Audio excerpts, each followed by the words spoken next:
আজ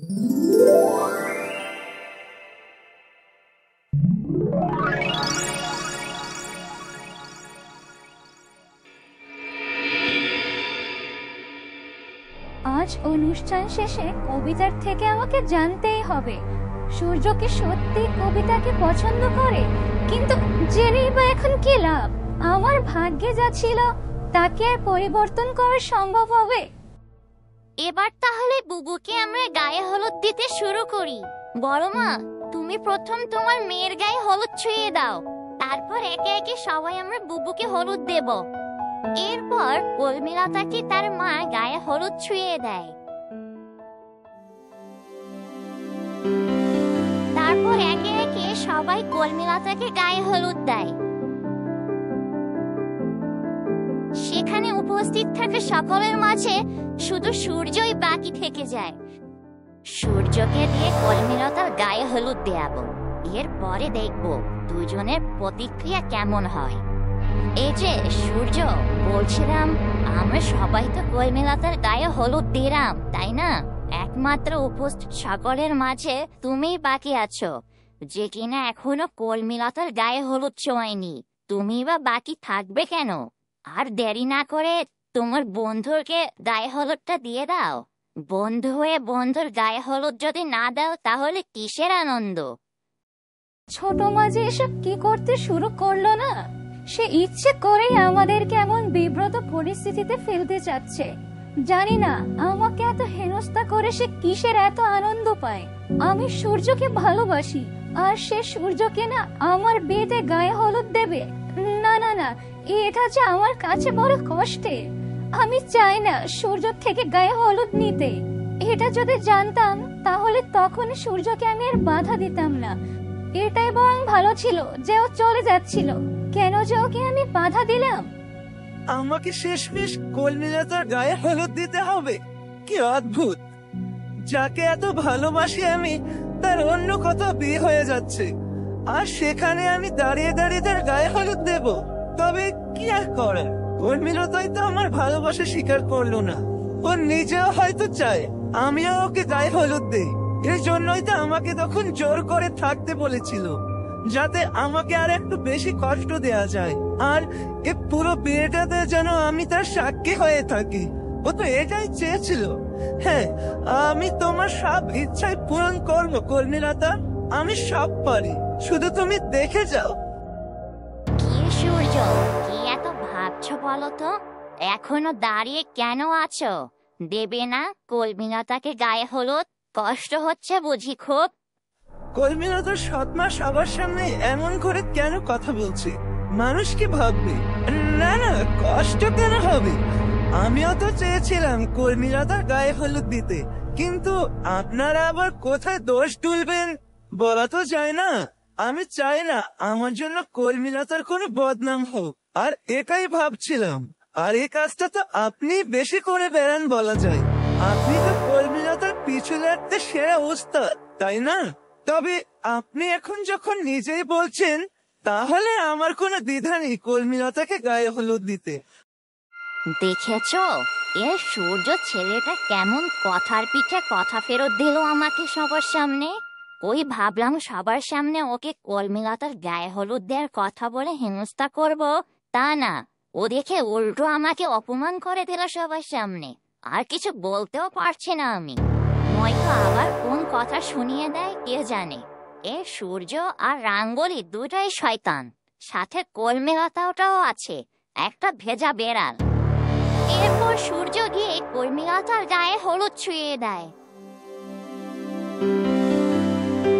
আর তখন ওরা দুজন দুজনের দিকে অপলক দৃষ্টিতে তাকিয়ে থাকে। সূর্য, শেষমেশ তোমার হাত থেকে আমার গায়ে হলুদ নিতে হলো। এই দিনটাও বুঝে দেখতে বাকি ছিল আমার। জানি না সময় আমাকে আরো কি কি দেখাবে। হয়তো আজই আমার সূর্যের সাথে শেষ দেখা, আর কোনোদিনও আমাদের দেখা হবে কিনা কে জানে। উর্মিলতা, তুমি আমাকে দিয়ে তোমার গায়ে হলুদ ছোঁয়াতে বাধ্য করলে। জানি না আর কত ভাবে আমাকে তুমি কষ্ট দিতে চাও। কালকে সত্যি আমি তোমাকে মহাজনের থেকে রক্ষা করতে পারবো কিনা সেটাও জানি না। আজ তোমাকে আমি প্রাণ ভরে একটু দেখে নেই, কি জানি কাল কি হয়। কারণ তোমার মন বোঝা যে বড় দায়, এই বড় ভালোবাসো আবার এই এড়িয়ে যাও। এভাবে সূর্য কর্মীলতা একে অপরের দিকে তাকিয়ে মনের অজান্তে অভিমানগুলো আপন মনে বিড়বিড় করতে থাকে, যেখানে নেই কোনো ভাষা, আছে শুধু অনুভূতি। আমার কলমিলতার দিকে সূর্য কেমন অপলক দৃষ্টিতে তাকিয়ে আছে, আর আমার কলমিলতাটাও। তবে ওদের একে অপরের প্রতি এই চাহনির মাঝে যে আমি অন্য কিছু দেখতে পাচ্ছি, তার মানে কি ওদের মাঝে কিছু চলছে যেটা আমাদের সকলেরই অজানা? এই দেখো, এ সূর্য ছেলেটাকে কলমিলতার গায়ে হলুদ দিতে বলেও পড়লাম এক বিপদে। প্রতি ধাপে ধাপে যেন তার নজর কলমিলতার দিকে আটকে যাচ্ছে। কেন রে, আমার কবিতার দিকেও তো একটু তাকানো যেত নাকি? আমার মেয়েটাও তো আজ কত সুন্দর করে সেজেছে। বুঝেছি, এই সূর্যকে কলমিলতার গায়ে হলুদ দিতে বলাটাই ভুল হয়ে গেছে। এখন ওকে ঘোর থেকে আমারই বের করতে হবে। আমি এটা দু চোখে নিতেই পারছি না। কি হলো সূর্য, হলুদ দেয়া হলো নাকি? আমাদের যে অনুষ্ঠানের পরবর্তী পর্বটা শুরু করতে হবে। ও হ্যাঁ হ্যাঁ, আমার তো হলুদ দেশে কখনই শেষ। ইস, এ কি কাণ্ড করলাম! আমি তো কলমিলতার চোখের দিকে তাকিয়ে কল্পনার জগতে হারিয়ে গিয়েছিলাম। ইস, লোকে যা কি ভাবছে কে জানে। কলমিলতাকে আবার এজন্য কথা শোনাবে নাকি কেউ? কেউ এবার কিছু বলুক না, তারপর বোঝাবো এই সূর্য কি জিনিস। বলছি বুড়িমা, সূর্য, তোমরা সবাই চলে এসো, এবার একটু খাওয়া দাওয়া করতে হবে যে। ছোট, তুইও চল আমার সাথে, অনেক কাজ পড়ে আছে। এরপর সবাই সেখান থেকে ঘরের দিকে চলে গেল, সাথে কলমিলতাও যেতে লাগলো। এ কি, কলমিলতা তো চলে যাচ্ছে। ওকে যে আমার কিছু বলার ছিল, কি করি এখন? সবার সামনে তো ডাকও দিতে পারবো না। রাঙ্গুলিকে বলি। এই যে রাঙ্গুলি, তুমি কলমিলতাকে একটু বলো আমি ওকে ডাকছি, ও যেন বাড়ির পেছনে আসে। আমি ওর জন্য ওখানে অপেক্ষা করছি। এরপর রাঙ্গুলি সূর্যের কথা মতো কলমিলতার কাছে যায়।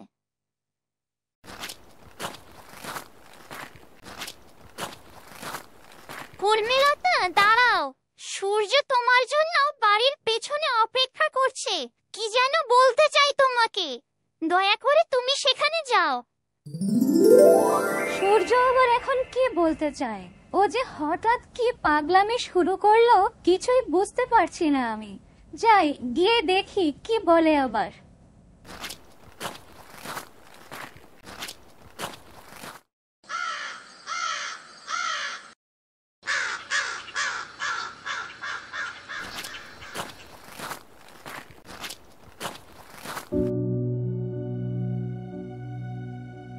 বলো সূর্য, তুমি আমাকে কেন ডাকলে আবার? কলমিলতা, তুমি সত্যি বুঝতে চাইছো না যে আমি তোমাকে ভালোবাসি? আমাদের হাতে কিন্তু আর সময় নেই কলমিলতা, কালই তোমার বিয়ে। এখনো কিন্তু সময় আছে, একটু ভেবে দেখো। ওই মহাজনের সাথে তুমি কোনোদিনও সুখী হতে পারবে না। আর তাছাড়া আমি তোমাকে খুব ভালোবেসে ফেলেছি কলমিলতা, যদিও এটা আমার উপলব্ধি করতে একটু বেশ সময় লেগে গিয়েছে। আমার কথাটাকে একটু ভাবা যায় না কলমিলতা? না সূর্য, এখন এসব ভাবার আর কোনো সময় নেই। যা হওয়ার তা তো হয়ে গিয়েছে, এটাই মেনে নাও। আমি যে এখন বিয়ের দ্বার প্রান্তে এসে পড়েছি। বিয়ের দ্বার প্রান্তে এসে কি করে পিছু হটা যায় বলো? তাহলে তো আমার পরিবারকে জবাবদিহি করতে হবে পুরো গ্রামের সামনে, আর আমার পরিবারের ওপর মহাজনের চাপ সৃষ্টি হতে পারে। আমি চাই না কোনো অশান্তি হোক। আর তুমি তো দেখছি আমাকে বিপদে না ফেলে ছাড়বে না মনে হয়। আমি তোমাকে আগেই বলেছি, এ বিয়ে আমার নিজের সুখের জন্য করছি না। আমি শুধু আমার পরিবারকে ভালো রাখতে সিদ্ধান্ত নিয়েছি। আমি এবার আসি তবে। কলমিলতা, তুমি আমার কাছে শুরু থেকে অনেক দামি ছিলে। যদিও একজন বন্ধু হিসেবে আমি সবসময় তোমার ভালোই দেখতে চাইতাম। আর এখন তো তুমি আমার মনের মানুষ, তাই আমি কোনোভাবেই তোমার দুঃখ দেখতে পারবো না। কলমিলতা, তুমি তো নিজেই বললে তুমি আমাকে ভালোবাসো, তবে এখন কেন স্বীকার করতে চাইছো না? শুধু একটাবার সত্যিটা স্বীকার করে যাও কলমিলতা, তুমি কি সূর্যকে ভালোবাসো কিনা? আমি শুধু এতটুকু জানতে চাই। সূর্য আবার আমাকে আষ্টে পেষ্টে ধরলো। ঠিক আছে, সব তো শেষই হয়ে যাবে। বলে দেই ওকে সত্যিটা, কি হবে তাতে? যদি এটা শুনে ওর শান্তি মেলে তবে সেটাই ভালো। হ্যাঁ সূর্য, তুমি যা শুনেছে তা ঠিকই শুনেছিলে। আমি সত্যি তোমাকে ভালোবেসে ফেলেছিলাম মনের অজান্তে। তবে এসব আমি আর ভাবতে চাই না, কারণ সব যে এলোমেলো হয়ে গিয়েছে। আজ বাদে কাল আমার বিয়ে, আর বিয়ের পরে হয়তো কোনোদিন আমাদের দেখাও হবে না। ভালো থেকো তুমি, এবার আমি আসি। এই বলে কলমিলতা সেখান থেকে ভারাক্রান্ত মন নিয়ে বাড়ির দিকে চলে গেল। আর এই পুরো ঘটনাটাই বড় বউ আড়ালে লুকিয়ে থেকে সব শুনে ফেলল। এসব আমি কি শুনলাম? তার মানে কি আমার ধারণাটাই সঠিক ছিল? না না না, কিভাবে আমার মেয়েকে আমি এই মুহূর্তে অন্য জায়গায় বিয়ে দেব? এতদিন বিষয়টা ছিল অন্যরকম। আমার কলমিলতা আমাদের সুখের জন্য ওই মহাজনের সাথে বিয়েতে রাজি হয়েছিল, কিন্তু আমি তো এটা জানতাম না যে আমার মেয়েটা মনে মনে কাউকে মন দিয়ে বসে আছে। এই অবস্থায় আমার মেয়েকে আমি কি করে অন্যের ঘরে পাঠাই? ও যে কোনোদিনও সুখী হতে পারবে না। হায় পোড়া কপাল, কি থেকে যে কি হতে যাচ্ছে আমি কিছুই বুঝতে পারছি না। যাই, তাড়াতাড়ি বাড়ির দিকে যাই।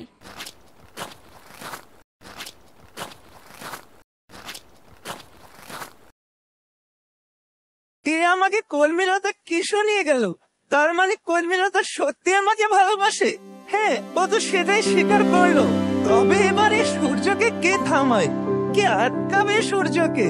কলমিলতা, যেভাবেই হোক আমি তোমাকে এবার আমার করে ছাড়বই। কারণ এবার যে তোমার ভালোবাসা আমার সঙ্গে আছে, আর তোমার ভালোবাসা পেয়ে আমার যে নিজেকে আরো বেশি ক্ষমতাশালী মনে হচ্ছে।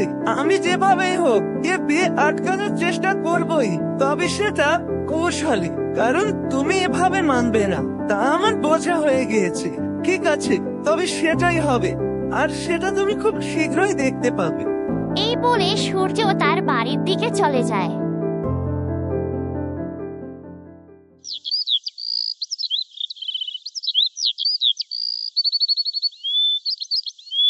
যাক বাবা, কেউ দেখেনি যে সূর্যের সাথে আমি দেখা করতে গিয়েছিলাম। বাঁচলাম তাহলে এবার। তবে এবার একটা বিষয় আমাকে ভালোভাবে জানতে হবে, সেদিন আসলে কি ঘটেছিল। কবিতাকে আমার জিজ্ঞাসা করতে হবে, আর যে কিছু করার নেই। কিভাবে যে বলি ওকে? এই তো কবিতা তো আমার কাছে আসছে মনে হয়। ওকে তাহলে এবার কথাটা বলেই ফেলি।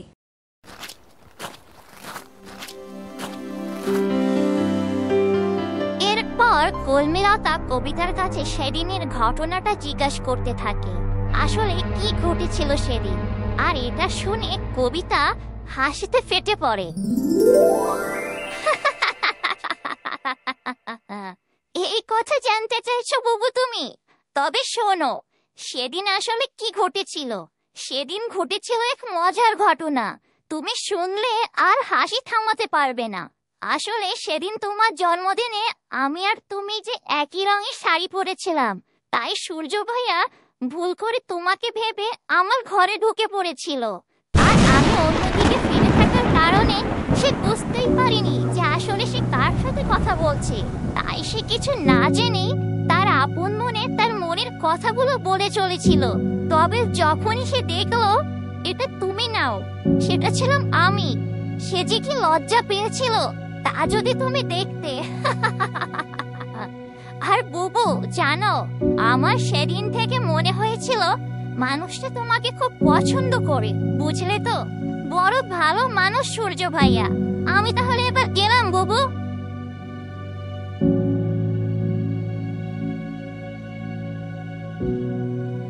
কি এসব কবিতা কি বলে গেল? এই হলো আসল কাহিনী।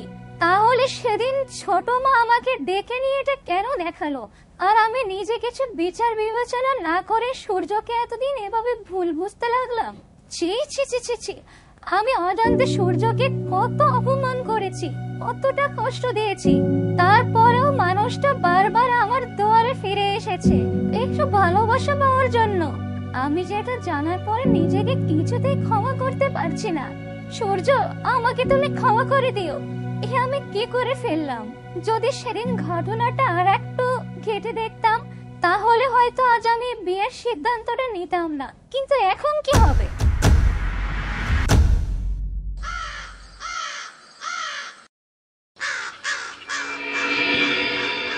কিরে পিন্টু, আমার প্রিয়তমার বাড়িতে সব হলুদের ডালা ভালোভাবে পৌঁছে দিয়েছিস তো?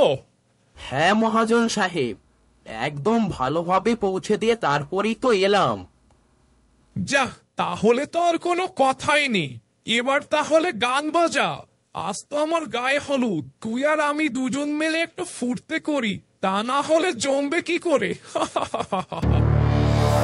এরপর মহাজন ও তার চামচা একসাথে গানের তালে তালে ফুর্তি করতে থাকে।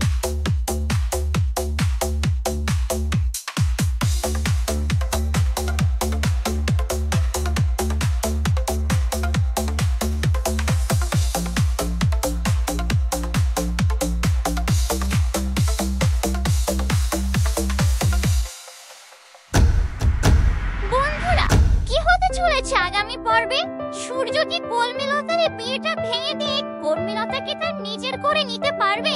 কি হতে চলেছে আগামী পর্বে তা দেখতে হলে অবশ্যই চোখ রাখো গল্পঝুলিতে। আর ভিডিওটি তোমাদের কাছে কেমন লাগছে তা জানাতে অবশ্যই ভুলবে না। গল্পটি ভালো লাগলে বেশি বেশি লাইক কমেন্ট শেয়ার করে গল্পঝুলির পাশেই থাকো।